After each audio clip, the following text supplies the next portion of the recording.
Welcome to the 1 Hour Guide by Anil Nathu. Today, we're diving deep into something that can really help us all become sharper thinkers. Absolutely. It's the Great Mental Models, a comprehensive guide. Yeah. The 1 Hour Guide version by Shane Parrish, I think this can be like a shortcut to understanding some really powerful frameworks for making better decisions and just seeing the world more clearly. Yeah. And of course, it's all thanks to the structured approach of the 1 Hour Guide, which is really helping make this digestible. It is. Our mission here is pretty straightforward. We really want to get to the core of what these mental models are all about so you can start using them right away. Exactly. And what I think is so interesting Yeah. about Parrish's work and what the 1 Hour Guide by Anil Nathu Mm-hmm. does so well is it pulls together these fundamental ideas from all these different fields. Yeah. Like you've got psychology and physics, economics, philosophy even. It's like a cheat sheet to figure out why things happen the way they do Right. in business and science, even just everyday life. Okay, so for someone who's maybe just tuning in, what would you say is the quick pitch for mental models? What are we even talking about here? Imagine having this set of tools in your mind that you can pull out to analyze any situation. And these tools, they're like frameworks Okay. based on how the world actually works. That's what mental models are. So they come from all those fields I mentioned. And what they help us do is simplify things, see cause and effect more clearly, and even predict outcomes better than we could before. I like that. They're like thinking tool. Yeah, they are. And the 1 Hour Guide makes a really important point. These aren't just theories, Right. some abstract stuff. It's about looking at reality in a more effective way. So the guide mentions that these models are especially useful for people like leaders and entrepreneurs. They are. Why is that? Well, in those roles, the decisions you make, they Yeah. really matter. Yeah. The stakes are high. So you need to be a good decision maker. Mental models can help with that. They help you cut through the noise and avoid mistakes. Those common thinking traps that give you a way to really look at opportunities and risks much more carefully. Okay, so like imagine you're making a big decision Right. about your business, something strategic. Having a framework, like what the guide calls the circle of competence, could be a game changer. Exactly. So tell me more about that. What is the circle of competence and how can we use it? It's about understanding where your expertise really lies. It's about knowing what you know, and just as importantly, what you don't know. The guide talks about Warren Buffett and Charlie Munger. As masters of this, Right. they've built this incredible track record in investing. Right. By focusing on businesses they understand deeply and staying away from the ones they don't. So it's about being honest with yourself? That's a big part of it. Yeah. Doesn't mean you can't learn new things, but it's about sticking to what you know well when it comes to making decisions. That's how you minimize those errors. It might mean saying no to some really tempting opportunities if they fall outside that circle. That's a really powerful concept. It is. I like that. So what are some other important mental models that the 1 Hour Guide highlights? One that's really fundamental is this idea that the map is not the territory. Oh, that's a good one. Yeah, it's a reminder that Yeah. our understanding of anything, it's just a representation, like a map. Right. It's a simplified version of the real thing. Yeah. So our mental model, Mm-hmm. our business plan, our data, it's not reality itself. Oh, yeah. And leaders need to be really aware of this because Yeah. they need to be ready to update their maps Yeah. with new information Yeah. and be flexible. When things change, if you hold on too tightly to an outdated map, you can get into trouble. It's like trying to use a map of the world from 100 years ago. Exactly. Things have changed. So staying flexible and open to new information is crucial. What else is there? Another key one is first principles thinking.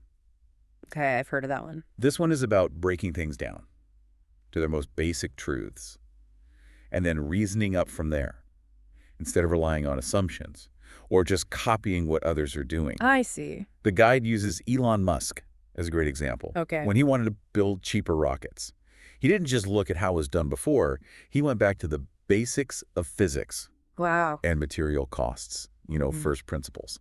And that's what allowed him to innovate in ways that no one thought possible. So it's about asking why. Yeah, over and over again until you get to the bottom of things, to those fundamental truths. I like that. What's next? Inversion is another interesting one. It's often overlooked, but it can be really powerful. Instead of focusing on how to achieve something, you flip the problem around. You ask, how could I fail? So you're identifying those potential failure points, and then you work to avoid them. That way you increase your chances of success. That's smart. Rado Gallio at Bridgewater Associates, he's a big fan of this approach. It's like designing a building. But you start by thinking about all the ways it could collapse.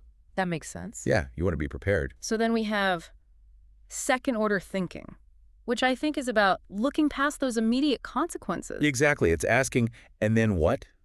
You know, when you're thinking about a decision, the guide gives the example of cutting employee benefits. Okay. The immediate saving, that's the first-order effect. Right. But the second-order effects, things like lower morale, people quitting more often, trouble attracting good talent, those can actually outweigh the initial savings. Yeah, I see. So for good decision-making, you got to think through all those layers, the intended and the unintended consequences. So it seems like the 1-Hour Guide by Anil Nathu is about more than just listing these models. It's about how to use them to become wiser. It is. So what's the connection there? The guide argues that wisdom isn't just about knowledge. It's about applying that knowledge effectively. And that's where mental models come in. They give you that framework for applying what you know. And a big part of that is minimizing your blind spots. Oh, those blind spots. Yeah, those areas Yeah. where our understanding is flawed. We all have them. So how do mental models help? They provide different perspectives, different ways of looking at things. The guide really stresses the importance of seeking out diverse viewpoints, Okay. testing your assumptions, and having intellectual humility, being willing to admit you're wrong. Right. Each mental model is like a different lens, helping you see things you might otherwise miss. So how can we actually use these models in our everyday lives to think more clearly?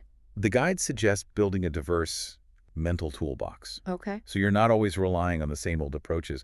You need to choose the right tool for the right job. And sometimes you need to combine multiple models to really get a handle on things. It also emphasizes challenging your own thinking. So like playing devil's advocate. Kind of. Charlie Munger has this great quote. He says, you need to be able to argue against your own position better than your opponent can. I like that. And always be on the lookout for those second-order consequences. Yeah. Those ripple effects. That sounds like a lot of work. It's about being deliberate Mm-hmm. with your thinking, but the payoff can be huge. Okay, so how does all this apply to the world of business and leadership? The guide talks about examples like Jeff Bezos and how he used first principles thinking at Amazon to really shake up industries by focusing on what customers really need. And it talks about leaders using inversion to spot and manage risks.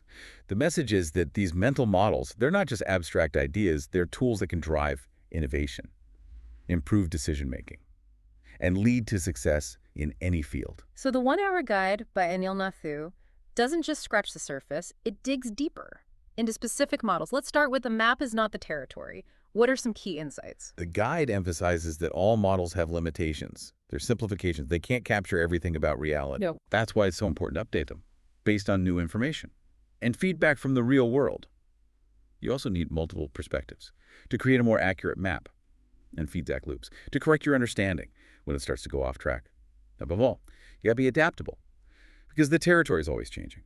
Okay, so when it comes to applying the circle of competence in our own lives and work, how do we do it? It starts with honesty. Really assess your expertise. What are you truly good at? Not just what you think you're good at, but what you've proven time and again. And be just as honest about where that competence ends. It's okay to seek external help when you're outside your circle. Keep learning, keep growing, but know your limits. Regularly ask yourself, do I really get this? That's a good one. So what about first principles thinking? How can we get better at that? It's a process. Break down complex problems into those fundamental building blocks, those core truths. Question every assumption you're making, and then build your understanding and your solutions from those first principles. Experimentation is key. Test those principles and see what unconventional solutions emerge. The guide also talks about thought experiments. How can we use those? Start by clearly defining the problem or the question you're trying to explore. Then play around with different variables in your mind. See how they might affect the outcome. Think about extremes, best case and worst case scenarios. That can help you see hidden possibilities and risks. And before you take action, compare those different approaches in your head. Then check your conclusions against real-world data whenever you can. So for second-order thinking, what should we keep in mind? You want to map out those chain reactions of your decisions. Don't stop at the first impact. Ask what happens next, Right. and then what happens after that. identify the risks, but also those unexpected benefits. That might pop up over time. The goal is to optimize for the long term, even if it means making some short-term sacrifices. Makes sense. What about probabilistic thinking? Seems important in a world full of uncertainty. It's about thinking in terms of likelihoods, not absolutes. Estimate the probability of different outcomes. Weigh the risks and rewards. And be aware of your own biases, especially overconfidence. Yeah. And as you get new information, update those probabilities. Scenario planning is also helpful to prepare for different possibilities. Let's go back to inversion. Any other ways we can use that technique? It's not just for problem solving. You can use it for goal achievement too. Okay. So instead of thinking about how to reach your goal, Yeah. think about what could stop you and then eliminate those obstacles. I see. Look at past failures, both your own and others, and figure out what went wrong to prevent it from happening again. Reverse engineer those successes. Do a pre-mortem. Imagine a project failed, and then ask why. That's a great exercise. So the guide also mentions Occam's razor and Hanlon's razor. What are the takeaways there? Occam's razor reminds us to go for the simplest explanation. That fits the facts. Avoid overcomplicating things. Hanlon's razor, on the other hand, says we should attribute bad behavior to ignorance or incompetence rather than malice. Interesting. It can help with communication and resolving conflicts because it encourages you to clear up misunderstandings before assuming someone's got bad intentions. So the 1 Hour Guide by Anil Nathu also talks about some supporting ideas for better thinking, like falsifiability. Why is that so important? It's the idea that a theory or hypothesis can be disproven by evidence. It's a key part of scientific thinking, and it helps us evaluate our own beliefs. If you can't test an idea and potentially show it's wrong, it's hard to be confident it's right. That makes sense. So look for evidence that contradicts your beliefs. Design tests that could prove your theories wrong. That's how you strengthen your thinking. And what about understanding the difference between necessity and sufficiency? How does that help? A necessary condition is something that has to be there for a particular outcome, but it's not enough to guarantee that outcome. A sufficient condition, on the other hand, if it's there, the outcome is guaranteed. I see. So it's about understanding that things are rarely simple. To get what you want, you often need more than just the bare minimum. Think more holistically about problem solving.